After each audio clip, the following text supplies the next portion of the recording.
Broadcasting from our studios in the Pine St. Michael, this is CBC Newsnight, starting now.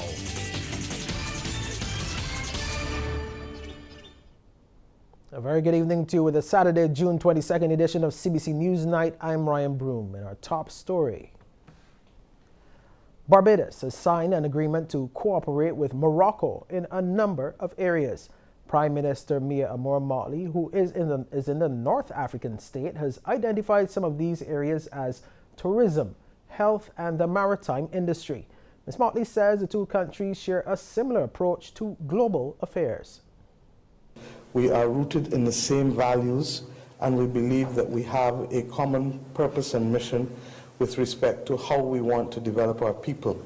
We are, in fact, buoyed further by the fact that Morocco has been a leading global voice in the fight against climate change, as has Barbados, recognizing that we, in fact, are on the front line of the negative consequences of climate change.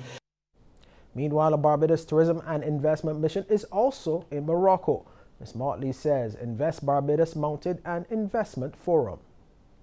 We brought some of our leading business people and advisors within the legal and tax and accounting professions to Morocco to be able to start the platform for cooperation and business solutions being provided for each other. I am happy, therefore, to have been able to meet with a number of key ministers and ministries and members of the private sector and look forward to further meetings. In other news, a major step has been taken to reduce the backlog of cases in the island's courts. From this September, it will be mandatory for the majority of civil cases to go through court-annexed mediation. Chief Justice Sir Marston Gibson made the disclosure this morning at the launch of the Impact Justice Project's Alternative Dispute Resolution Sensitization Campaign. Sir Marston says only a few types of cases will be exempted. The cases that are excluded from court-annexed mediation include proceedings under the Administrative Justice Act, writs of habeas corpus, bail applications, admiralty proceedings, land title proceedings, and in this perhaps direction, we could not mention family cases for the very simple reason that our CPR excludes family cases. However, a large proportion of our cases which we send to mediation have been family cases. And what I have directed the judges is very simple. If parties come to you and they're prepared to sign off on an agreement to mediate and the confidentiality agreement, then go on and mediate it. And Sir Marston has also disclosed that more mediators have been trained or are now on the register. The only reason that our mediation practice has not been as well developed is because until August last year, when Ms. Diaz came and trained 44 persons, we had only 9 rostered mediators. And when you've got annual filings of between 1,800 and 2,500 cases, you can't send those to 9 mediators. However, we now have 44 on the roster and another 10 who are continuing some training, so that by the end of this year we should have 53 or 54 mediators. Some healthcare news now. The National Union of Public Workers, or NUPW, says it will be giving government's new 24-hour polyclinic system a chance before passing any further judgment on the system, which starts July 1st at the Winston Scott Polyclinic. Now, Acting General Secretary Delcia Burke made the comment this morning following a meeting at the union's Dalkeith headquarters. Nurses were given an update on what transpired at another meeting with Health Minister Lieutenant Colonel Jeffrey Bostic yesterday on the 24-hour system. Mr. Bostic announced the service will start, but with just the one clinic at Winston Scott instead of the proposed 2. Ms. Burke says during this morning's meeting, the union advised nurses to be watchful. I don't know if we're going to have any issues with the 24-hour service, we'd have to wait until it starts in July to see, but we have asked the nurses to be on the lookout because, you know, when you start these things, there are going to be some sort of teething problems, but we want them to be on the lookout. I don't want to hear the 1st of October that the nurses have been slowly integrated into the 24-hour service and that this has been done, although they have said that they do not want to work the system.